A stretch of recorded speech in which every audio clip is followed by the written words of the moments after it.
잠언 30장에 보면은 참 재미나는 이야기가 나옵니다. 어떤 얘기가 하면은 인생을 살아가는데 사람들과의 관계에서 참 견디기 힘든 경우 네 가지가 있다고 얘기해요. 참 봐주기 힘들어요.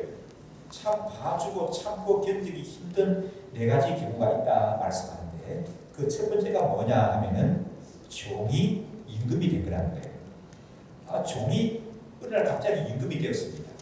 이건 나라도 어렵고 그 사람도 어렵고 다 어렵게 했다는 거예요. 이 말은 뭔가 하면은 자격이 없는 사람이 지도자가 되는 거예요. 자격이 없는 사람이 지도자가 되게 되면 참 무난하다는 거예요. 그리고 두 번째는 뭐냐 하면은 어리석은 사람이 배부른 부자가 된다는 거죠. 어리석은 사람, 돈을 쓸 줄도 모르고 돈이 뭐한데 사용할지도 제대로 모르는 사람이 억만장자가 되었습니다. 그럼 흔히 요즘 우리 집도 말하는 대로 무슨 짓을 해요? 갑질을 하는 사람들. 갑질을 하고 물질이 뭐든지 물질만 있으면 다 되는 줄을 알고 교만할 수 있다는 거예요. 생각해 보십시오. 이런 사람들이 우리 주위에 가득 있다고 하게 되면 얼마나 사는 것이 힘이 들겠습니까? 또 잠언에서 세 번째 얘기합니다. 뭐냐 하면은 끓임을 받는 여인이 시집을 간 경우라고 얘기합니다. 잘못하게 되면 우리 여성들에게 공격을 받을지 모르겠는데 그러니까 여러분들은 다 끓임을 받는 여인들이 아니기 때문에 괜찮을 줄 압니다. 끓임을 받는 여인이 시집을 가게 되면 죄송합니다만 그 남편은 죽는다는 거예요. 어렵다는 거예요. 그럼 네 번째는 뭐냐 하게 되면 여종이 그 주인을 쫓아내고 그 자리에 앉는다는 거죠. 전에 그런 경우가 많이 있지 않습니까? 여자 종으로 부림을 받은 사람인데 어느 날 이유가 어쨌든지 간에 등장해가지고는 그 주인을 밀어내고 자기가 그 주인의 자리에 앉는 거예요. 참 이런 경우는 살아가는 것이 힘들게 한다. 참 곤란한 경우다. 그렇게 말합니다. 이건 여러분 잠언에 있는 말씀이기 때문에 굉장히 세상의 이치를 깨달은 솔로몬 임금님을 통해서 기록된 잠언이지 않습니까? 우리에게 교훈과 깨우침을 주는 말씀이라고 생각합니다. 여러분 이런 사람들이 아니시기를 바랍니다. 여러분 주위에서는 이런 분들이 없으시기를 바랍니다. 그런데 이것보다 더 어렵고 더 큰일 날 일이 있습니다. 그것이 뭘까요? 어리석은 사람이 부자가 돼서 돈의 힘으로 안 되는 것이 없다고 폼을 재는 것, 또 종으로 있던 사람이 뭐 이렇게 왕이 된 경우, 뭐 이런 경우보다도 더 힘든 경우가 더 큰일 날 일이 있다는 거예요. 그게 뭘까요, 여러분요? 그게 뭐겠습니까? 그것은 사실은 예수님을 영접한 사람이 아닌데, 흔히 말하는 대로 요즘식으로 말하면 리얼 크리스찬이 아닌데, 그래 구원받은 자녀가 아니에요. 그런데 자기는 구원받은 자녀라고 착각하고 살아가는 것, 이거 정말 큰 일입니다. 여러분 그렇지 않습니까? 그렇잖아요. 구원받은 사람이 구원의 확신을 가지지 못하고 살아가는 것도 참 어려운 일이에요. 그런데 여러분 구원받은 사람이 구원의 확신을 가지지 못하면 구원받습니까? 못 받습니까? 그런 경우도 구원을 받습니다. 그런데 구원 못 받은 사람이 구원받은 사람이 아닌데 자신은 구원받은 사람이라고 착각하고 살아가게 되면 구원을 받을까요? 못 받을까요? 이 구원은 못 받습니다. 세상에 이것까지 큰 일이 없죠. 오늘 말씀에 보면은 아주 엉뚱한 사람, 너무 엉뚱한 사람이 나옵니다. 이 사람의 모습을 보면서 설교 준비하다가 이 부분에 있어서는 또 이제 우리 구원의 확신 문제를 좀 같이 나눠야 되겠다 싶은 생각이 들어서 제목을 그렇게 잡아봤습니다. 오늘 말씀의 내용은 지난 시간에 계속해서 이어지는 말씀이에요. 빌립 집사님이 사마리아에 갔습니다. 어떻게 해서 사마리아에 가게 됐던가요? 핍박을 받아가지고 이분들이 주님이 말씀하실 때 그냥 예루살렘이 복음화 되고 성령이 임하니까 그 복음을 가지고 유다 땅을 건너서 사마리아로 가야 되는데 안 가고 예루살렘에만 머물러 있었다고 했죠. 예루살렘 교회가 다 죽었대. 이것이 문제였어요. 그러니까 하나님께서 부득불 핍박을 허락하니까 사람들이 어떻게 될 수밖에 없었다고요? 흩어질 수밖에 없었습니다. 흩어진 사람 가운데 빌립 집사님은 어느 땅으로 갔습니까? 사마리아 지역으로 가서 복음을 전했습니다. 복음의 열매가 있었어요. 전도의 열매가 있어서 그 성에 큰 기쁨이 있었더라. 지난번 말씀이 그렇게 기록을 했습니다. 그 성에 한 사나이가 있었는데 이름이 뭐라고요? 시몬이었습니다. 뭐하는 사람입니까? 마술하는 사람입니다. 이 사람이 마술을 행하면서 그 사마리아 성에 큰 영향력을 행사를 합니다. 사람들의 마음을 사로잡아요. 남자고 여자고 아이고 어른들이고 다 마술사 시몬에게 사로잡혀 있습니다. 그래서 마술사 시몬이 내가 사마리아 성에서 어떤 사람이다? 제일 큰 사람이다. 제일 큰 사람이다. 그래도 누가 내가 뭔가 커 우리 성도님이 더 높지 아무도 그렇게 말 안 합니다. 이 마술사 시몬이 진짜 사마리아 성의 지배자라는 것을 아이도 어른도 남자도 여자도 다 인정을 할 정도가 되어버렸습니다. 그래서 사마리아 성의 높은 사람도 낮은 사람들도 이 마술사 시몬을 쫄쫄 다 따라다녔다는 거예요. 쫄쫄 따라다녔다는 말은 마술사 시몬의 다 꼬범들이 되었다는 얘기예요. 그런데 우리가 알아야 할 것은 이 시몬의 마술은 하나님께로부터 나는 것입니까? 아니면 어둠의 영으로부터 나는 것일까요? 어둠의 영. 이 시몬이 행하는 마술은 하나님께로부터 난 것이 아닙니다. 어둠의 영이 행하는 거거든요. 그런데 여러분 보십시오. 사마리아 성이잖아요. 북쪽 이스라엘 나라에 수도가 있었던데 대단한 도시거든요. 그 성에 어떤 사람들이 있었겠습니까? 학식이 높은 사람이 없었겠어요? 학식이 높은 사람도 시몬의 마술 앞에 꼼짝을 못하는 거예요. 높은 관리들도 있었고 돈을 가진 사람들도 있었고 힘이 센 기운이 센 사람들도 있었고 태어나면서부터 머리 좋은 사람 IQ가 높은 사람 유학 갔다 온 사람들도 있었는데 다 누구의 졸개 노릇을 하고 있다고요? 마술사 시몬의 졸개 노릇을 하고 있는 겁니다. 내려주지 못하는 거예요. 그러니까 여러분 시식이 세상의 힘이 어둠의 영을 이긴다 못 이긴다? 못 이기는 거예요. 그 사실을 말씀이 가르쳐주고 있습니다. 그런 사마리아에 예수 십자가 복음이 전해졌습니다. 누구를 통해서? 빌립 집사님을 통해서 전해졌습니다. 어떤 일이 일어나죠? 그래서 성에 12절 말씀 함께 우리 읽어보실까요?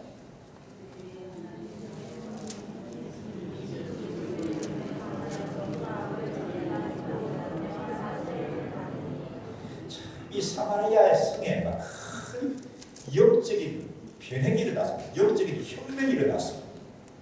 빌립이 하나님의 나라와 나사렛 예수 이름을 전하게 되니까 많은 사람들이 믿고 남녀가 뭘 받았다고요? 세례를 받게 됩니다.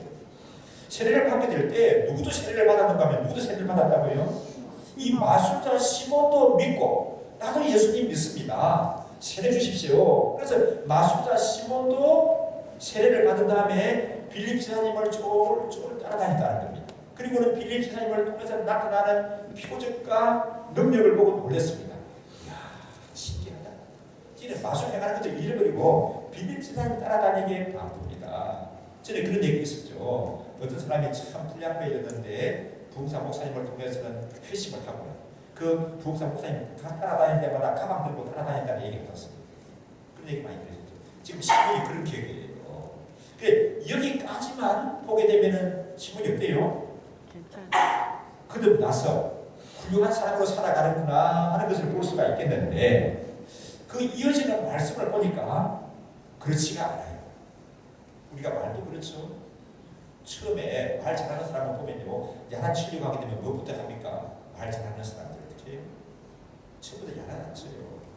처음에 칭찬합니다. 한참 칭찬을 하죠. 그러면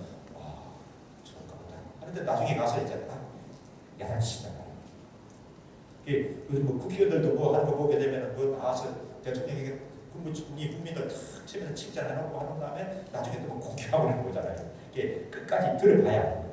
끝까지 읽어봐야 하는 거거든요. 그래서 성경을 보니까 18절 이후에 보니까 시몬의 모습이 그렇지가 않습니다. 그리고 이제 그 막간에 뭘 설명하고 있는가 하면은 예루살렘 교회와 사마리아 교회의 관계에 대해서 언급하고 있는 걸 보는데 사마리아 지역에서 큰 복음의 역사가 일어나서 이 많은 사람들이 예수님을 믿고 세례를 받고 참 큰 역사가 일어난다고 하는 소문이 널리 전해졌는데 어디까지 이 소문이 들려지는가 하면은 예루살렘에 있는 사도들에게도 이 소문이 들려졌습니다. 그래서 사도들이 그러면 그 가서 그 사실을 확인을 하고 또 그들을 지도하는 것이 필요하겠다 해서 두 사람을 파송을 했습니다. 그 파송된 두 사람이 누구라고요?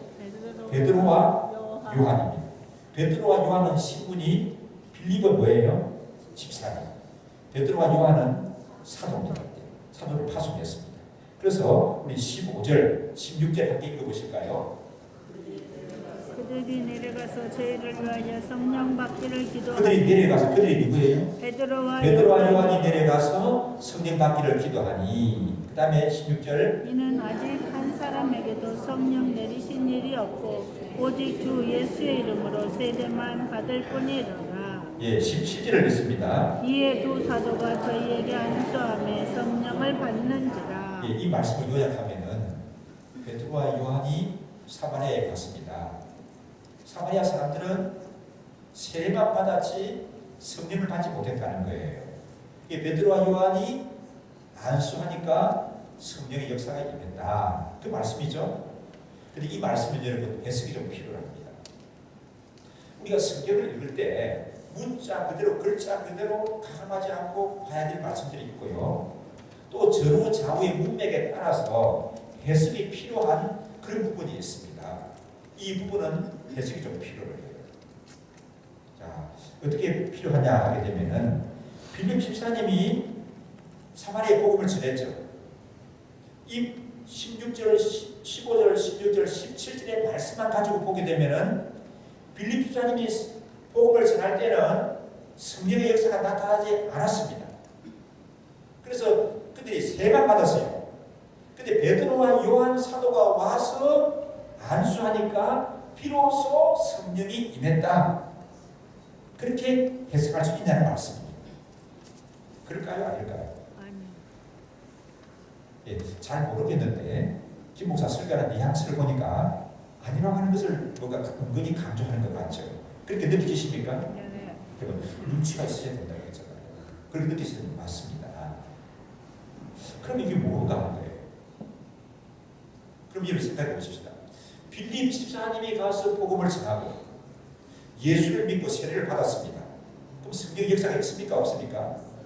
성령 역사가 있죠. 그럼 왜 이 부분은 이렇게 말씀을 필요로 했을까요? 그래서 뭐가 필요하다고요? 해석이 필요합니다. 그래서 신학교 입학하는 것이 필요한 것 같아요. 우리 칼럼에도 썼습니다만 참 감사한 게 지난번에 제가 합동신학대학교 이사로 있거든요. 법인 이사인데 이사라는 학교 저희가 전반적인 살림을 보고를 받고 또 졸업생이 보다가 졸업 명단들이 쭉 나오는데 난 이건 이름이 있어. 박아무개. 그 다음에 뒤에는 뭔가 우수상 이렇게 나오는 거예요. 내가 너무 기뻐가지고 총장님한테 이 우수상은 어떤 사람에게 주는 겁니까? 좀 짐작을 했지만 내가 한번 얘기하고 싶었어요. 이렇게. 그랬더니만 총장님이 그 칼럼에서 끝같이 얘기를 하는 겁니다. 그래서 이제 얘기가 이 친구 내가 추천해서 합시 나왔습니다. 우리 교회에서 합시 올 때 장학금을 지급을 했습니다. 다른 이사님 보다고 와 김 목사님 다음으로 이사님 올 때 밥 사세요. 그래서 제가 꼼짝없이 다음 이사님 올 때 밥을 사게 되었습니다. 그러나 저는 감사해요. 교회가 하는 역할이 여러분 뭡니까? 믿음이 자라게 하고 충성된 소명이 있는 사람들을 신학교로 보내서 목회자로 선교사로 사용을 받게 하는 것. 그 교회가 잘하는 거예요. 교회가 잘하는 거예요. 그게 교회가 살아있는 표시 가운데 하나입니다.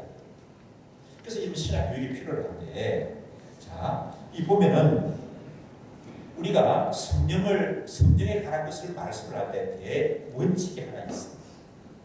그 대원칙이 뭐냐면은 고린도전서 12장 3절에 있는 말씀입니다. 무슨 말씀이죠? 누구든지 성령을 통하지 아니하고는 예수를 주라고 시인할 수가 없느니라. 아멘. 누구든지 성령을 통하지 아니하고는 예수를 주라고 시인할 수가 없느니라. 여러분 예수님을 구세주로 고백하십니까? 예수님을 구세주로 믿습니까? 예수님이 여러분의 주인인 것을 확신하십니까? 어떻게 된 건지 아세요? 이게 왜 그렇게 일을 할 수 있는지 내가 내 속에 성령이 임하셔서 역사하시기 때문에 내가 입술을 열어서 나는 죄인이지만 예수님이 나의 구세주이시고 나의 주인 것을 확신합니다는 이런 고백이 가능한 거예요. 그게 대원칙입니다. 그러면 이 말씀을 어떻게 해석할 수가 있습니까? 이 사도행전 8장 16절 17절의 말씀을 어떻게 해석할 수가 있을까요? 빌립 집사님이 복음을 전하실 때에도 성령이 임했습니다. 성령이 임했습니다.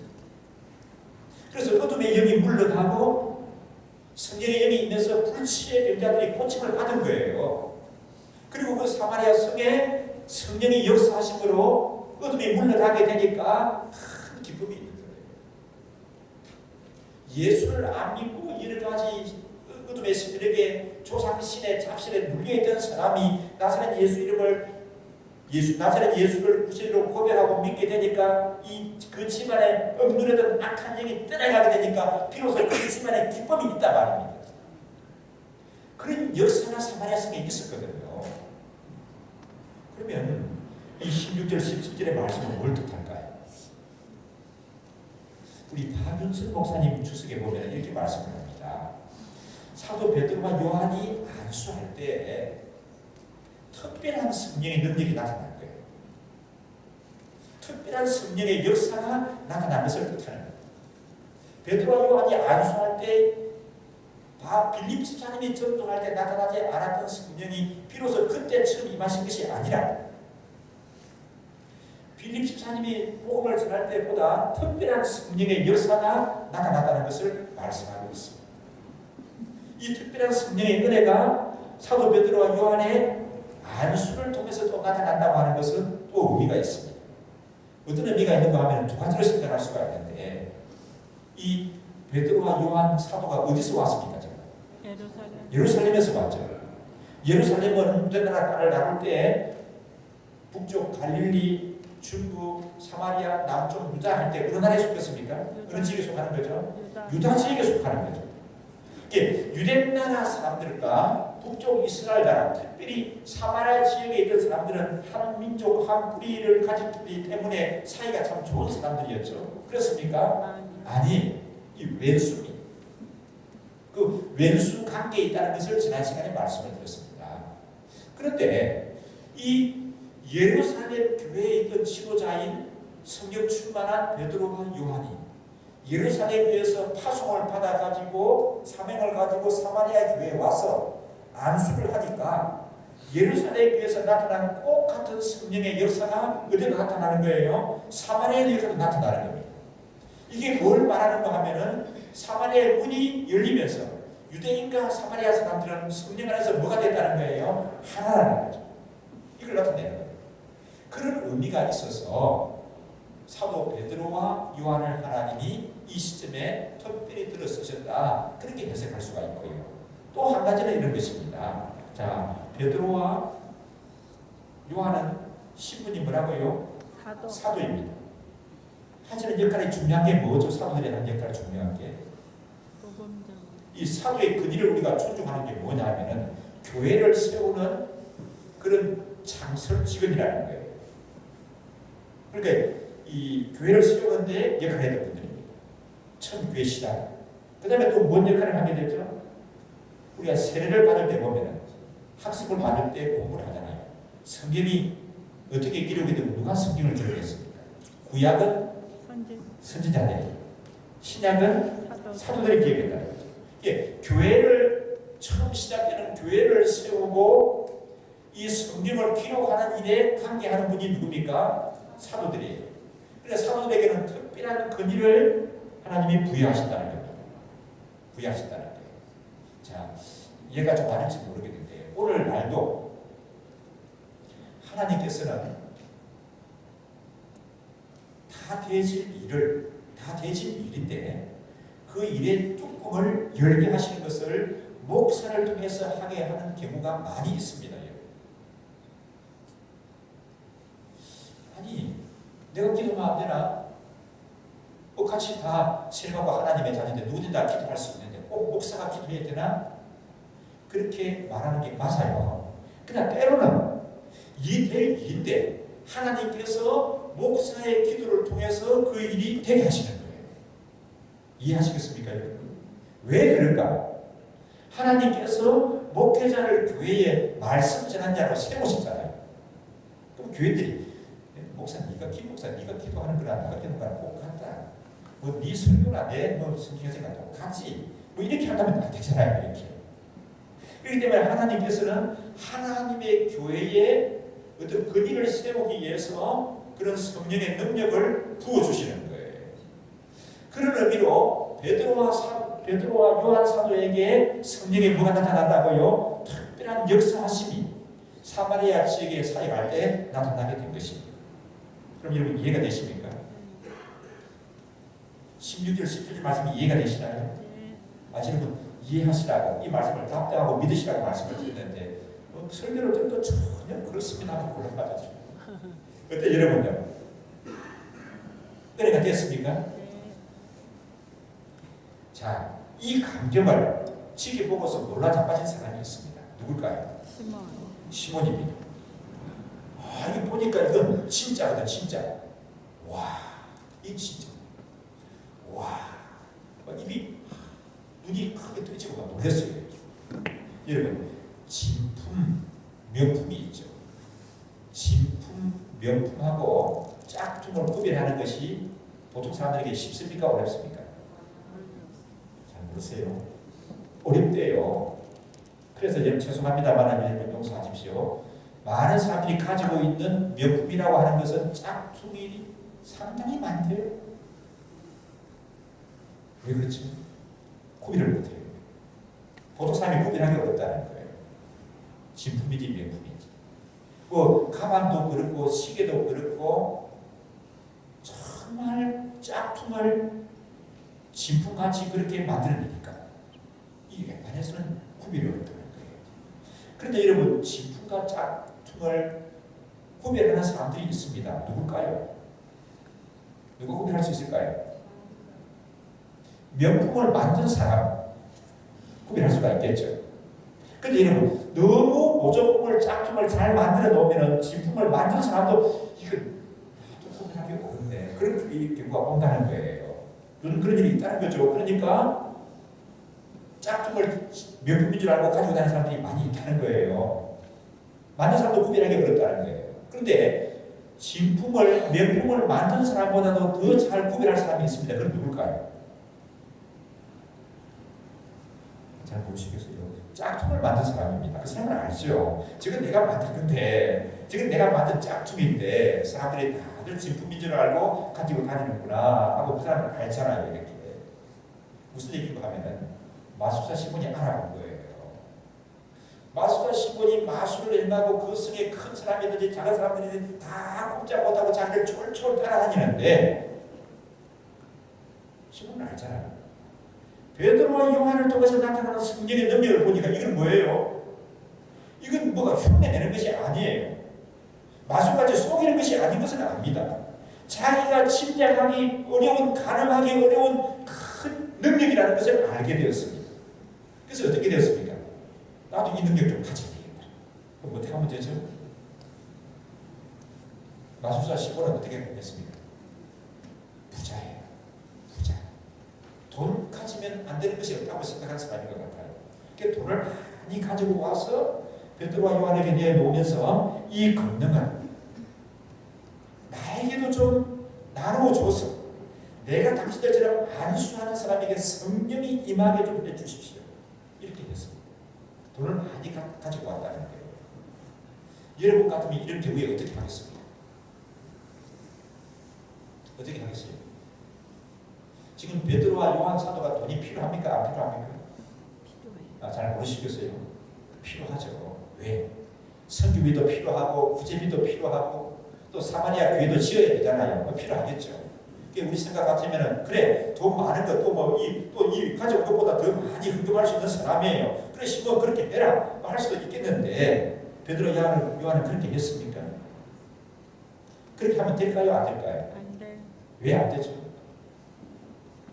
왜 안 됩니까? 우리 한국에 참 유명한 목사님이 계시는데 그 목사님을 제가 좀 만난 적도 있고 개인적으로 학교 다닐 때 제가 다니는 한풍신학대학원 대학교에 와서 집회를 인도한 적이 있습니다. 이분은 참 뜨거운 메시지가 아주 경상도 사람인데 내보다 액센트는 훨씬 몇 배로 더 강하고 그런데도 뜨거워요. 그리고 이분은 설교할 때마다 울어요. 이렇게 눈물을 흘려요. 그러니까 이게 여러분 설교할 때 적당한 타이밍에서 눈물을 흘리게 되면 이게 굉장히 그 자체가 감동을 줘요. 선생님 안 그래요? 진짜 감동을 준다. 적당한 타이밍에 그냥 시작부터 끝까지 울면 우는 사람들 이러지만은 어느 순간에 가서 팍 눈물을 터뜨리고 울면 이게 감동을 준단 말이에요. 이분이 또 신학교를 운영하는 교장 스님이었거든요. 그런 얘기를 하시는 거예요. 그 신학교에 아주 방탕한 생활을 하다가 회개하고 목회자가 되겠다고 입학한 학생이 있대요. 그 학생이 한번 만나자고 하더라고요. 요즘은 만나면 어디서 만납니까? 카페에서 만나는데 그전에는 다방에서 많이 만났어요. 다방에 가니까 이제 커피를 시켜놓고 얘기하는데 이 친구가 봉투 꺼내는데 두툼한 봉투를 꺼내더라고요. 그걸 목사님한테 주면서 이런 얘기하고 목사님 그거 좀 가르쳐 주세요. 어떻게 하면 적당한 타이밍에서 눈물을 흘릴 수 있는지 그걸 좀 가르쳐 주세요. 이렇게 얘기하더라는 거예요. 그래서 그 목사님이 신학교 운영에도 참 어려운데 그래 돈 줘서 고맙다고 받아줬어요. 야단을 쳐서 쫓아낸다. 그런 말씀을 하시더라고요. 이게 베드로 요한은 어떻게 했습니까? 한번 보십시다. 20절에 한번 읽어보실까요? 하나님의 선물 돈 주고 살들로 생각하였으니 내가 응과 함께 알지요. 우선 실망이죠. 내가 하나님이 성령을 통해서 역사하시는 선물로 주어지는 것을 돈을 주고 살려고 하느냐? 네가 가진 그 돈과 함께 너는 망할 것이다 말씀하죠. 21절에 함께 또 있습니다. 하나님 앞에서 내 마음이 바르지 못하니 이 도에는 내가 관계도 없고 분깃될 것도 없는 22절 또 있습니다. 그러므로 너희 악함을 회개하고 주께 기도하라. 온 마음에 품은 것을 사하여 주시리라. 베드로 사도가 아주 따끔하게 야단을 치고 내가 회개하고 돌이켜야 할 것이다. 그리고 하나님께 기도하라 그렇게 말씀하죠. 그런데 전해적으로는 이야기에 의하면 이 마술사 시몬은 회개하고 새 사람이 되어서 참 빌립 기사님처럼 베드로 사도처럼 살았다 그렇게 얘기가 전해져 오지는 않습니다. 복음을 대적하는 무서운 이단으로 살다가 비참한 최후를 맞이했다고 그렇게 전해져 오고 있습니다. 때로는 우리가 보는 영화 굉장히 명화들이 있죠. 그 명화들이 역사적인 사실을 잘 가르쳐주는 경우들도 있습니다. 그 전에 은배라고 하는 영화를 제가 본 적이 있습니다. 은배. 그 내용이 어떤 것인가 하면은 예수님이 최후의 만찬을 베풀 때 떡을 나누고 잔을 나누지 않습니까? 그때 썼던 은으로 된 잔이 있다는 거예요. 이 잔을 찾는 것이 그 영화에 나옵니다.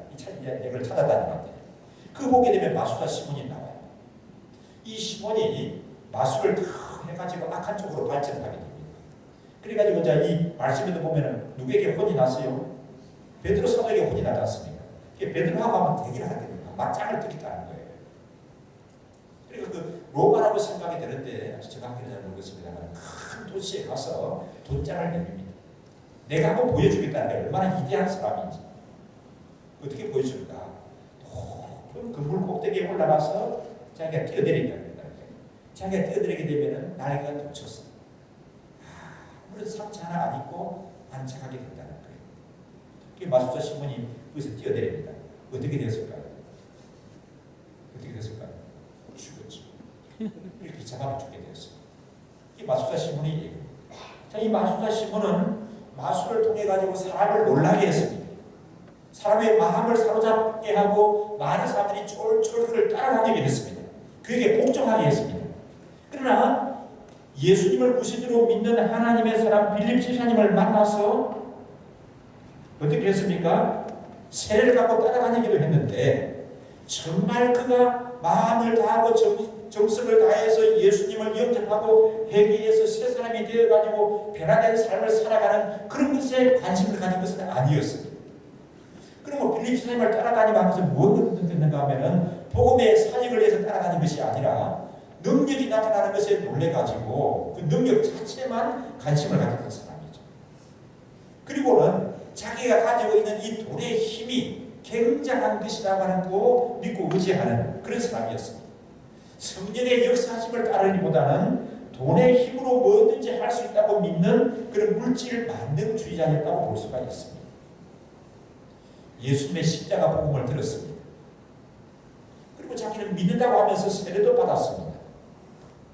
비빈 집사님을 따라다니면서 나타나는 성령의 능력도 봤습니다.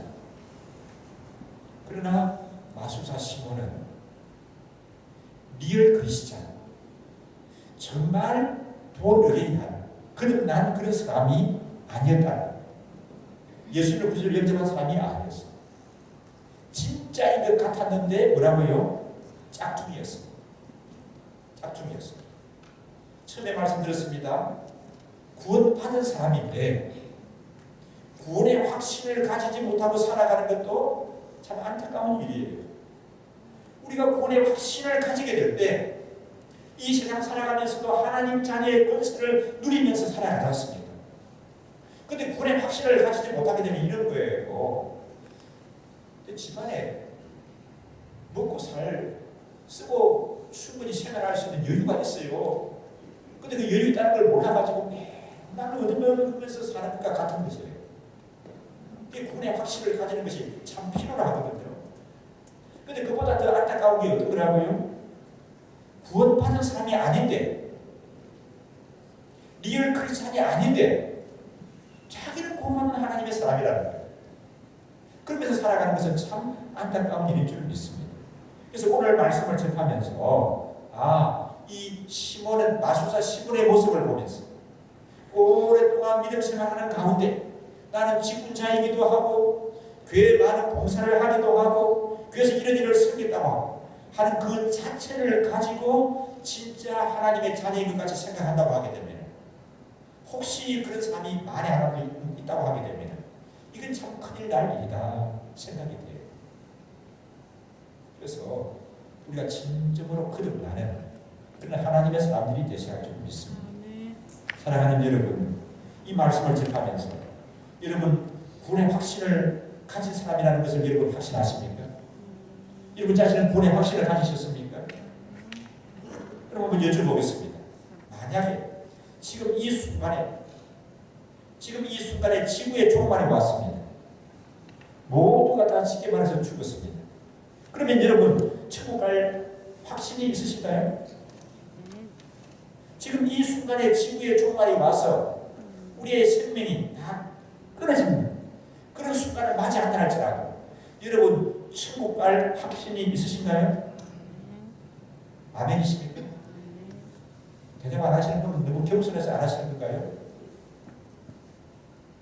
이런 질문 앞에서는 여러분 겸손하실 필요가 없습니다. 아멘이십니까 여러분? 그럼 여쭤보겠습니다. 천국에 가시는데 천국 문에서 하나님께서 아무개요? 김 목사 어서 오너라. 근데 내가 너에게 하나 물어볼게. 내가 천국에 들어올 수 있는 자격이 뭐냐? 김 목사 너는 무슨 자격을 가지고 이 천국에 들어올 수 있다고 생각하느냐? 그렇게 하나님이 물어보신다면 여러분 뭐라고 대답하시겠습니까? 뭐라고 대답하시겠습니까? 내가 천국에 들어올 수 있는 자격이 뭐냐? 무슨 자격을 가지길래 천국에 들어올 수 있다고 생각하느냐? 그렇게 주께서 물으신다면 여러분 뭐라고 대답하시느냐는 말씀입니다. 나는 목사예요. 나는 장로인데요. 얼마나 열정적으로 살았는지 내가 헌금해가지고 교회를 몇 개씩 지었습니다. 그런 것이 여러분 답이 될 수가 있을까요? 나는 예수를 잘 믿는 여자하고 결혼을 했어요. 내 아내가 새벽마다 울면서 나를 위해서 기도했어요. 그 아내의 믿음으로 나는 구원받을 수 있습니다. 그렇게 대답할 수 있을까요? 여러분?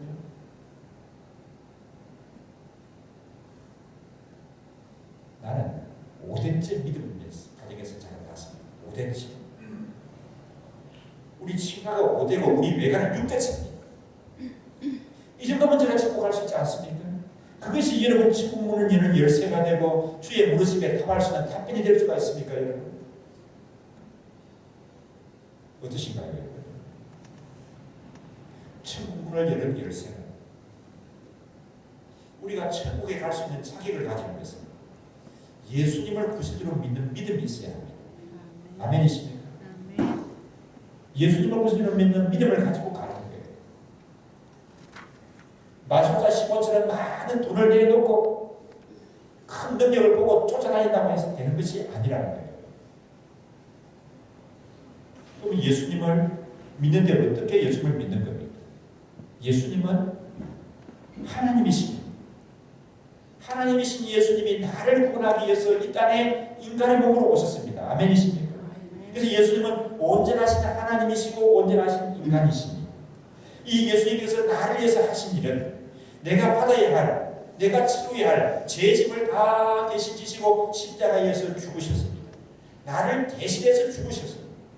나를 대신해서 죄값을 치우셨습니다. 이 사실이 얼마나 감사하고 감격스러운 일입니다. 그런데 예수님께서는 나를 위해서 죽으셔서 무덤 속에 계시는 분이 아니라 3일 만에 죽음의 거처를 정복하고 살아나셨습니다. 그래서 나를 위하여서 내가 가서 그할 천국의 처소를 예비하고 계신다고 말씀합니다. 지금 이 순간도 하나님 보좌 우편에 앉으셔서 나를 위해서 기도하고 계신다고 말씀하고 있습니다. 그 예수님이 이 땅 마지막 때 다시 이 땅에 오실 것입니다. 이 예수님을 뭘로 믿는다고요? 나의 구원자로 믿는 거예요. 이 예수님을 나의 주인으로 모시는 거예요. 그러면 이 예수님을 나의 구원자로 믿고 주인으로 모시는 것이 어떤 것인가? 어떻게 해서 되는 거예요? 로마서에 보면 이렇게 말씀하고 있습니다. 사람이 마음으로 믿어 의롭게 되어지고 뭘 믿어요? 뭘 믿어서 의롭게 되는 거예요? 예수님이 나의 구원자이고 주인이라는 사실을 내가 마음으로 믿어서 의롭게 되어지고 입으로 시인하여서 어떻게 된다고요? 구원에 이르느니라 그렇게 말씀합니다. 예수님이 나의 구원자고 주인이라는 이 사실을 마음으로 믿어요. 입으로 고백을 합니다. 여러분 입으로 고백하십니까? 우리 주위에 보면은 오늘날도 이 예수님을 구세주로 믿기 때문에 핍박을 받고 어려움을 당하는 사람들이 많이 있습니다. 그런 일이 없기를 바랍니다만 우리 생에 혹시라도 우리 대한민국에 핍박이 왔어. 너 예수님을 구세주로 믿느냐? 그렇게 물어보신다고 하게 되면은 여러분 어떻게 하겠습니까? 예? 내 생명에 위험이 있다 할지라도 예수님이 나의 구세주라고 하는 사실을 믿는 이 믿음은 변하지 않습니다. 그렇게 여러분 대답하고 고백하실 수가 있습니까? 아멘이신가요, 여러분? 사람이 예수님이 나의 구원자고 주인이라는 사실을 마음으로 믿어서 의롭게 되어지고 입으로 시인해서 구원이 된다고 말씀하고 있습니다. 예수님이 나의 구원자라는 이 사실을 숨기지 마십시오. 당당하게 나타내십시오. 그리고 전하면서 살아가는 성도들 계시할 줄 믿습니다. 이 예수님을 구세주로 영접한 사람이 따르는 것이 있습니다. 뭐가 따르는가 하면 회개하게 됩니다. 회개 역사가 일어납니다. 입술로만 아니라 회개한다면 열매를 맺게 되는 거예요. 사도 바울께서 마술사 시몬에게 얘기하시죠. 뭐라고 얘기했습니까? 내가 이 악함을 회개하고 기도하라 그렇게 말씀하셨습니다. 이 예수를 구세주로 영접한 사람들은 회개한다는 열매를 맺게 되었습니다. 죄를 절대로 안 짓는다는 것이 아니에요. 예수를 구세주로 영접한 사람도 연약함이 있어서 실수할 수가 있고 죄를 지을 수가 있습니다. 그러나 회개할 줄 알고 그 죄에 대해서 안타까움을 가지고 하나님의 은혜를 구할 줄 알아요. 그리고 하나님 말씀에 순종하게 됩니다. 하나님 말씀에 순종하려고 애를 쓰는 거예요. 어떻게 하든지 하나님 말씀에 순종하는 그런 삶을 살기를 원하는 겁니다. 그리고 예수님을 구세주로 영접한 진실한 하나님의 자녀는 기도하게 됩니다. 여러분 기도하십니까? 여러분 기도하시나요? 기도하게 되면 하나님이 내 기도를 들어주신다는 사실도 확실하십니까? 성령 충만을 사모하게 됩니다. 나는 그 성령 충만 그런 거 잘 모르겠고 하늘에서 돈보다나 좀 뿌려줬으면 좋겠다는 것이 아니라 성령 충만을 사모하는 거예요. 성령 충만하기로 말하는 거예요.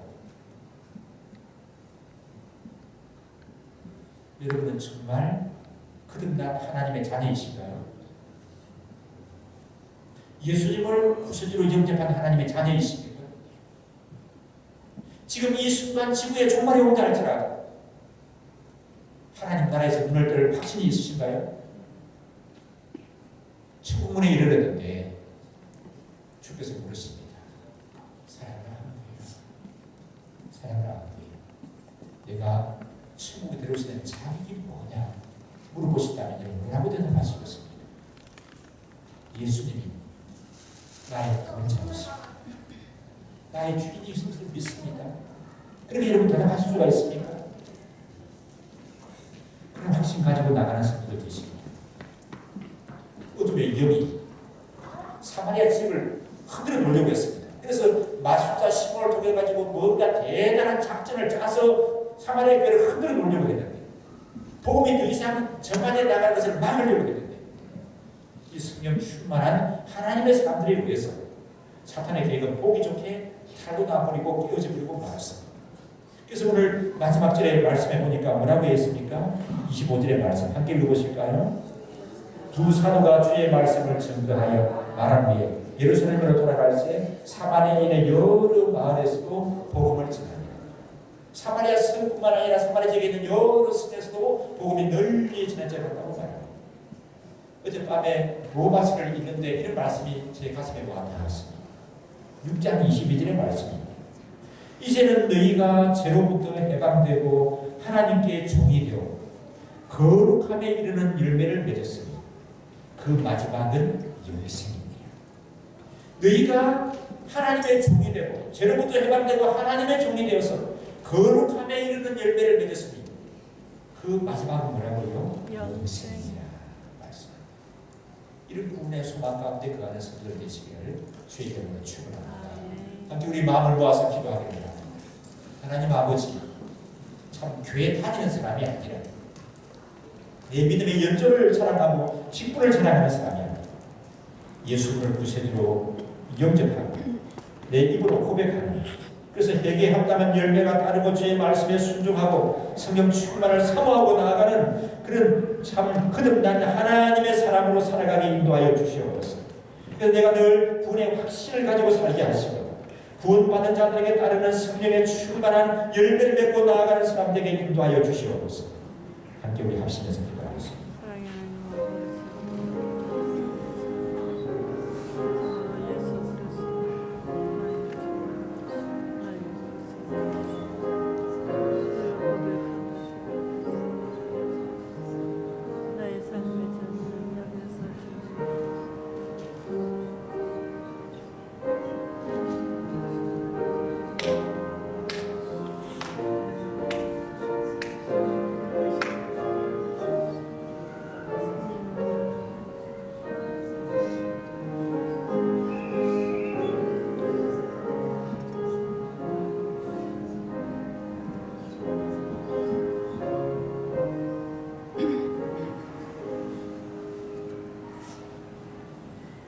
아버지 하나님, 예수님이 나의 구시주이시고 주인이신 것을 믿고 영접합니다. 내 마음 중심에 오셔서 나를 다스려 주시고 하나님의 자녀로 살게 하심을 감사합니다. 늘 이 사실로 인한, 이 믿음으로 인한 구원의 확신을 가지고 흔들리지 않고 이 시대를 이기고 어둠을 물리치는 하나님의 자녀들 되게 인도하여 주시옵기를 바랍니다. 날마다 회개에 합당한 열매를 맺게 하여 주옵시고 주의 말씀에 순종하기를 애쓰게 하여 주옵소서. 그리고 날마다 성령 충만을 삼아오고 나아가는 그런 저희들 되게 인도하여 주시옵기를 바랍니다. 이제는 너희가 죄로부터 해방이 되고 하나님께 종이 되어 거룩함에 이르는 열매를 맺었으니 그 마지막은 영생이라고 말씀하시는, 늘 이 영생의 소망을 가지고 나아가는 그런 저희들 되게 하여 주옵시고 이 소망을 또 널리 전하고 나타나는 그런 저희들에게 역사하여 주시옵소서. 감사드리고 예수님 이름으로 기도드리옵나이다.